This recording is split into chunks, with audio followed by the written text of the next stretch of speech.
Театр жана кино актері, Кыргыз Республикасынын эмгек сиңирген артисти Марат Жанталиев көз жумду. Актердун тааныштары социалдык тармак аркылуу анын жакындарына көңүл айтып жатышат. Жанталиев 59 жашта болчу. Ал 1961 жылы Нарын районунун Каракожур айылына төрөлгөн. Актер көптөгөн атамекендик тасмаларга тартылып, театрда роль жараткан. Ал эми Саякбай тасмасында улуу манашчы Саякбай Каралаевдин ролун аткарган. Кайгыл кызматынын унаасы түнкү убакта жолдо фаралары өчүк жүргөн. Бишкекте Ички иштер министрлигинин жол кайгыл кызматынын кызматтык унаасы түнкү убакта жарыктары жок жүргөнүн күбөлөр тартып алышкан. Бул видео тасма тууралуу жол кайгыл кызматынын басма сөз кызматы аталган унаага кандай чара көрүлгөнүн билдирди. Кызматтык унаага карата Кыргыз Республикасынын бузуулар жөнүндөгү кодексинин 123 беренесинин 1-бөлүмүнө ылайык протокол түзүлдү жана кызматкерге карата түшүндүрүү иштери жүргүзүлдү деп айтылат билдирүүдө. Булак Назар Ньюс KG. Аксы районунда 16 жаштагы өспүрүм кошуна айылдын балдарынан токмок жеп, ооруканада дарыланууда. Анын мурду колу сынып, башынан оор жаракат алган. Окуя 24 майда болгон. Мен 9 класста аяктагандан кийин эле мектептен чыгып кеткем. Ошол окуя болгон күнү классташтарымды кошуна айылдын балдары чакырыптыр. Барып келели деп барганбыз. Эки айылдын ортосунда жолуктук. Эмне себептен уруш болуп кеткенин билбейм. Мени катуу токмоктоп коюшту. Окуучу балдар менен кошо чоң балдар дагы бар окшойт, деди Абдыган уулу. Аксы райондук аймактык ооруканасынын сыныктар бөлүмүнүн кызматкерлери өспүрүм башынан катуу жаракат алганын, акырек сөөгү жана мурду сынганын билдиришти. Жалал Абад облустук ички иштер башкармалыгынын басма сөз кызматы өспүрүмдөр мушташып, бирок өз ара жарашып алышканын маалымдады. Буга чейин Авлетим айылындагы Кабаев атындагы мектебинин окуучулары мушташып, уруш учурундагы видео социалдык тармактарга тараган. Булак Турмуш KG. Талас облусундагы бейтапканалардын биринде иштеген медициналык кызматкер коронавируска шектелүүдө. Учурда андан алынган анализдин жыйынтыгы чыга элек. Маалыматты Саламаттыкты сактоо министрлигинин басма сөз кызматынан билдиришти. Ооруканада иштеген кызматкер коронавируска шектелүүдө. Андан ПЦР анализи алынды. Учурда жыйынтыгы чыга элек. Дарыгер иштеген бейтапканада дезинфекция иштери жүргүзүлдү. Карантинге жабылган эмес, деди мекеменин маалымат катчысы. Булак Супер KG. Бишкекте гуманитардык жардам туура эмес таратылган факты боюнча номер 19 жергиликтүү муниципалдык башкармалыгынын кызматкерлерине карата кылмыш иши козголду. Бул тууралуу Бишкек шаардык кеңешинин туруктуу комиссиясынын жыйынында мэриянын аппарат жетекчиси Балбак Түлөбаев билдирди. Анын айтымында аталган башкармалыктын жетекчиси кызматтан алынды. Түлөбаев карантин учурунда гуманитардык жардамды бир нече ирет алган жана жардам такыр жардам албаган үй бүлөлөр болгондугун билдирди. Ушундай адамдар болот. Биз бардык тургундарга гум жардам таратканга жетишпей калдык. Бирок бизди УКМК, Ички иштер министри көзөмөлдөп турат. Учурда бир жергиликтүү муниципалдык башкармалыгынын жетекчиси жана 2-3 кварталдык кызматкер сурак берип жатышат. Бирок мен 95% гуманитардык жардамды акыйкаттык менен тараттык деп айта алам, деди Түлөбаев. Булак Рин KG. Бүгүн 9-июнда Бишкектин 1-Май райондук сотунда мамлекеттик тарых музейи менен Чолпон Ата шаарындагы ат майданды реконструкциялоо иштерине байланыштуу сот отуруму улантылып, өкүм чыгарылды. Айыпталуучулар мурунку премьер-министр Сапар Исаков менен мурунку президенттин кеңешчиси Мира Карыбаева, судья Марат Сыдыков Исаков менен Карыбаеваны күнөөлүү деп тапты.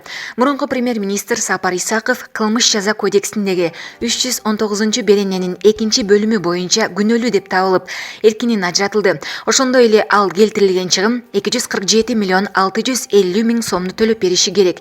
Буга чейин Сапар Исаков Бишкек жерди модернизациялоо иши боюнча 15 жылга эркинен ажыратылган болчу.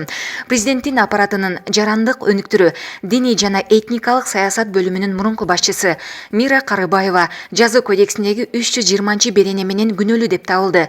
Ага 260 миң сом айып салынды.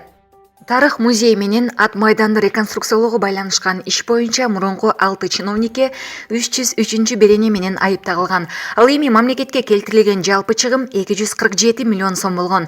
Анын ичинен 101,6 миллион сом музейге, 145,9 миллион сом ат майданга тиешелүү. Бул иштерге байланыштуу ат аталган адамдар Сапар Исаков, Алмаз Абдыкаров, Улукбек Матисаков, Мира Карыбаева, Шайбек Атамбеков, Айдарбек Мендеев. Башкы прокуратуранын маалыматы боюнча Алмаз Абдыкаров, Улукбек Матисагов, Шайбек Атамбеков, Айдарбек Мендеев тергөө менен келишим түзүп, алардын иши өзүнчө өндүрүшкө алынган. Булак бара келди. Жалал Абад облусунун Сузак районуна караштуу Барбы айыл аймагында жүздөй адам айт намазды чогуу окуп, аларга айып салынганы тууралуу маалымат чындыкка дал келбейт. Бул тууралуу ыйгарым укуктуу өкүл Нурболот Мирзахметов онлайн брифингде суроого жооп берип жатып билдирди. Анын айтымында айт күнү мындай факт катталган жок. Кээ бир жерлерде айт намазга чогулууга аракет жасагандар болду. Укук коргоо органдары айт намазды чогулуп окууга жол берген жок, деди облус башчысы. Булак турмуш кейжи. Бүгүн 9-июнда эртең мененки саат 8:00 баштап Балыкчы шаарындагы Ак кеме постун Тоң району өткөрүп алды. Бул тууралуу Тоң райондук мамлекеттик администрациясынан билдиришти. Балыкчы шаарындагы Ак кеме постунда Ысык көл облусундагы район шаарлардын өкүлдөрү кезек менен нөөмөткө турушат. Маалым болгондой, Ысык көлгө кирүүнүн кээ бир эрежелери өзгөргөн. Мисалы азыр Кыргызстандын аймагынан келген жарандар дене табы текшерилгенден кийин гана өткөрүлөт. Мурун бары катталып, тизмеси ар бир район шаарга берилчү. Ал эми чет өлкөдөн келген жарандар же туристтер катуу көзөмөлгө алынып, текшерүүдөн өткөрүлөт. Андан соң кайсыл районго же шаарга бара жатсам, ошол жака кабар берилип, ал жака атайын унаа менен алып кетишет. Учурда постто 15 адам кызмат өтөп жатат деп айтылат маалыматта. Булак турмуш кейжи. Ош шаарында коронавирус аныкталгандан кийин каза болгон аял Жалал Абад облусунун тургуну болчу. Бул маалыматты Саламаттыкты сактоо министрлигинин Ош шаары боюнча координатору Кыялбек Ташполотов тастыктады. Кыргызстанда коронавирустан дагы бир адам каза болгонун Саламаттыкты сактоо министринин орун басары Нурболот Үсөнбаев бүгүн 9-июндагы брифинг учурунда билдирген. Маркум 1973-жылы туулган аял киши. Буга чейин Ош шаардык ооруканасындагы гематология бөлүмүндө дарыланып жаткан. 31 майдагы текшерүүнүн жыйынтыгы менен коронавирус оорусу аныкталып, шаардык клиникалык ооруканага которулган. Ал химиотерапиянын жардамы менен да дарыланып жүргөн. Маркум аял илдетти Жалал Абадтан жуктуруп келгени болжолдонууда. Бизге 31 майда облустук ооруканадан которулган. Кан оорусу менен ооруп жүргөн. Кан оорусун Ош облустук ооруканасынын гематология бөлүмүндө гана дарылашат. Мындан улам ал Жалал Абадтан Ошко келип дарыланып жаткан. Бизге которулганда абалы оор болчу. Маркумдун сөөгүн атайын алгоритмдин негизинде тийиштүү адистердин коштоосунда Жалал Абадка алып кетишти, деди Ташполотов. Кыргызстанда коронавирус оорусу жуккандан кийин жалпы 24 адам каза болду. Булак турмуш кейжи. Социалдык тармактарда дарыгердин тер баскан сүрөтү тарады. Кадрда Казакстандагы Зайзан райондук жугуштуу оорулар клиникалык ооруканасынын дарыгери өз нөөмөтүнөн кийин жеке коргонуучу костюмун чечип жаткандагы учур. Азыр күн ысыкка карабастан коронавирус менен күрөшүп жаткан дарыгерлер коргонуучу каражат менен жүрүүгө аргасыз. Булак элдик медиа. Манас эл аралык аэропортунда бүгүн 2020-жылдын 9-июнунда Turkish Airlines авиакомпаниясынын Стамбул-Бишкек каттамы боюнча чартердик рейсин тосуп алышты. Кыргызстанга Туркиядан 328 кыргызстандын жараны кайтып келди. Каттам дүйнөдөгү COVID-19 коронавирус инфекциясынын пандемиясынын жайылышынан, чек аралар убактылуу жабылышынан жана эл аралык жүргүнчү ташуу авиа билдирүүлөрүнүн токтошунан улам чет өлкөдөгү Кыргызстандын жарандарын кайтаруу боюнча жүргүзүлгөн иштин алкагында Кыргыз Республикасынын президенти жана өкмөтүнүн тапшырмасын аткаруу үчүн эки өлкөнүн тышкы саясий ведомстволорунун жетишилген макулдашууларынан кийин ишке ашыруунун алкагында жүзүгө ашырылды. Бардык учуп келген жарандар бекитилген тартипте медициналык процедуралардан өтүү үчүн обсервацияга алынды. Чет мамлекеттерде жүргөн Кыргыз Республикасынын жарандарын мекенине кайтарууну уюштуруу иштери улантылат. Булак элдик медиа. Бишкек калаасындагы Орто Сай базары коронавирус кооптуулугунан дезинфекциялоо үчүн жабылды. Бул туурасында вице-мэр Татьяна Кузнецова шаардык кеңештин отурумунда айткан. Бийлик борбордун жашоочуларын базарга барганда бет кап менен кол капты сөзсүз кийүүнү эскертип жатат. Бүгүн Орто Сай дезинфекциялоо иштерин жүргүзүү үчүн жабылат. Бизге өздөрү кайрылган жарандардын көбү аталган базарга баргандыгын айтышты. Шаар тургундары арасында түшүндүрүү иштери жүргүзүлүүдө, деди Кузнецова. Вице-мэр Бишкек шаарынын тургундары медиктерге өздөрү коронавирустан шектенип кайрылган учурлар болгонун жана Орто Сай базарына баргандыгын айтышканын билдирди. Эске салсак, бүгүн республикалык штабтын жыйынында да жарандар COVID-19 кайдан жугузуп алганын билбей калып жатканы кабарланды. Алардын арасында шаардык базарлардын, банк кызматкерлеринин, ири цехтердин, бала бакчалардын кызматкерлери бар экендиги айтылган. Булак Спутник Эйжи. Өзбекстандын Андижан шаарындагы төрөт үйүнөн 21 жаштагы келиндин жансыз денеси асынып турган абалда табылды. Ал ошол төрөтканада көз жарганы тууралуу маалыматты жалпыга маалымдоо каражаттары жайылады. Маркумдун уулу 2-июнда жарыкка келген, анын дени сак. Алгачкы маалыматтар боюнча 21 жаштагы келиндин жолдошу бар жана бул биринчи төрөтү. Ал терапия бөлүмүнөн жалпы палатага которулган. Ал эми дарыгерлер анын жүрүм турумунан шек жараткан эч нерсе байкаган эмес.